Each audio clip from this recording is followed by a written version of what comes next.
Itadakimasu.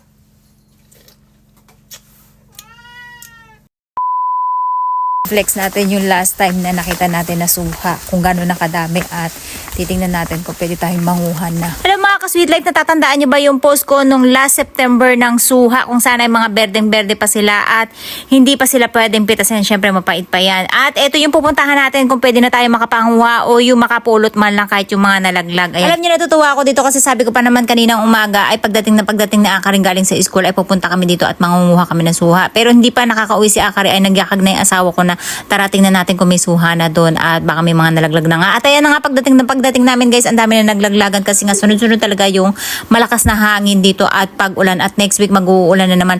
At alam nyo ba, napakaganda ngayon manguha ng mga ganito kasi panay ang ulan. Ang ibig sabihin ay juicy siya sa loob, hindi siya dry. Hindi katulad nung last year na nakapanguha kami, medyo dry kasi nga masyadong dry ang panahon that time at hindi masyado nag-uulan. At ayan, nakikita nyo guys, dilaw na sila lahat.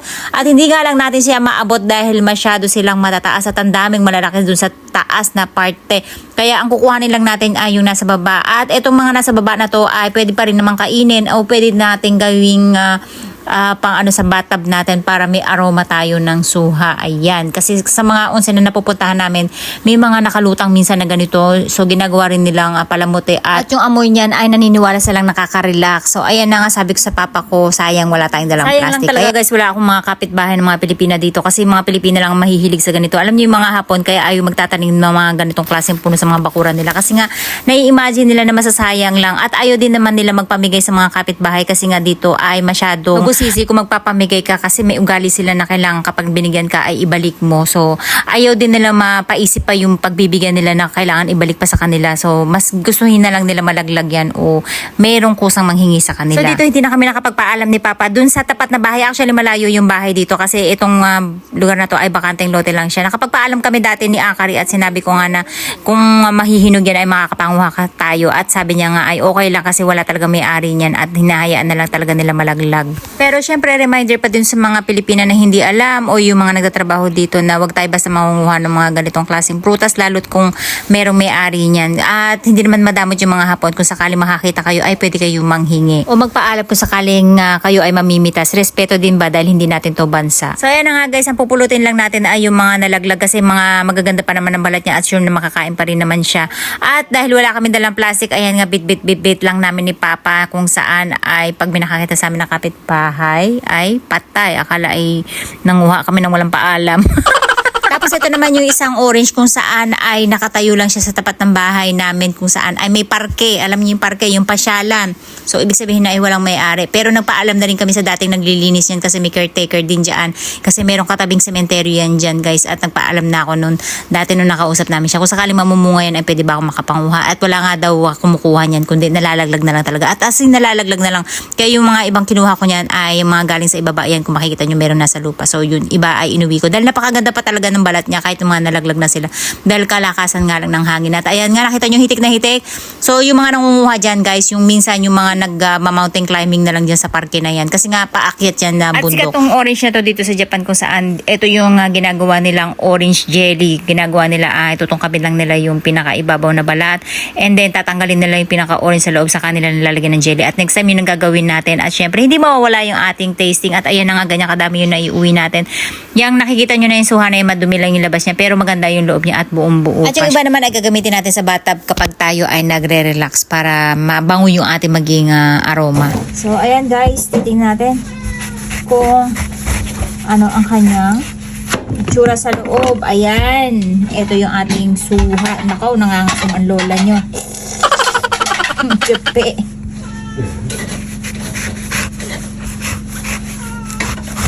Napakamahal ito sa supermarket guys. Ay, hindi ko pinapansin. So, ayan. Magbabalat tayo. At titikman natin. Tapos, itong isa din, tingnan natin din, guys. Itong suha na to, mas malaki siya dito. Ayan. Itong orange na to, guys, sikat to dito sa Japan. Ginagawa siyang orange jelly. Ayan, ganyan siya as is. Tapos, itatakip siya ulit. Ayan. Ayan. Tapos, dito kain yung jelly. So, yun yung gagawin natin. But not now. Ayan. Para siyang lemon. yung ano niya, amoy niya. Ngayon titikman natin kung matamis ba siya o maasim. Pero alam nyo, bihira ako makakain ng matamis sa mga ganitong orange. At kapag matamis to, mamimitas pa tayo. Pag maasim, ito na lang. Ayan. Sa mga Pilipino, click na click to. Ayan guys. So ayan na guys yung ating amoy pa lang, maasim na.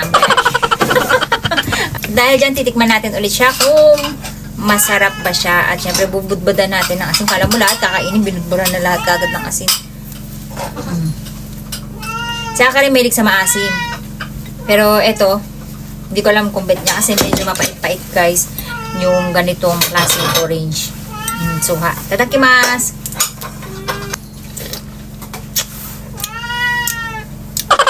Umay! Umay? Medyo maasim siya guys. Pero matamis-tamis na rin siya. Pwede siyang gawing juice. Harap. Ganda bagay nga siya guys gawing jelly. Ayan. Tsaka juicy kasi siya, masabaw.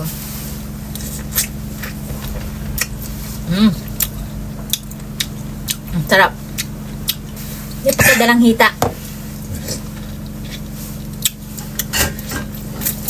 Masarap siya. Manguha pa tayo. Mahal ko tabi, Timi.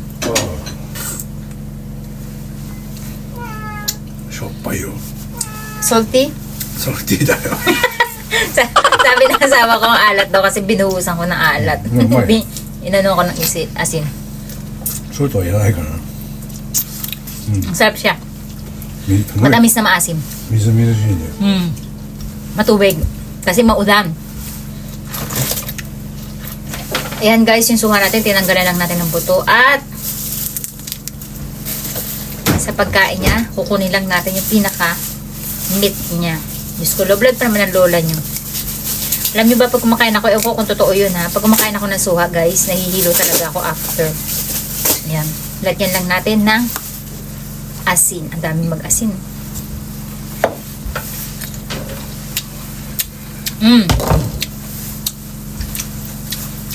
Hindi siya masyadong maasin. Hindi katulad ng isa natin guys, mas maasin. Ang dami natin. Kaya mga Pilipinas, sabihin nyo na pagpupunta kayo dito, mamimitas tayo.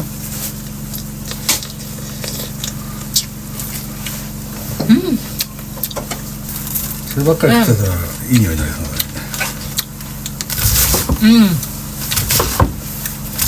Ayan. Ang sarap sa probinsya tumira, di ba? Daming libre.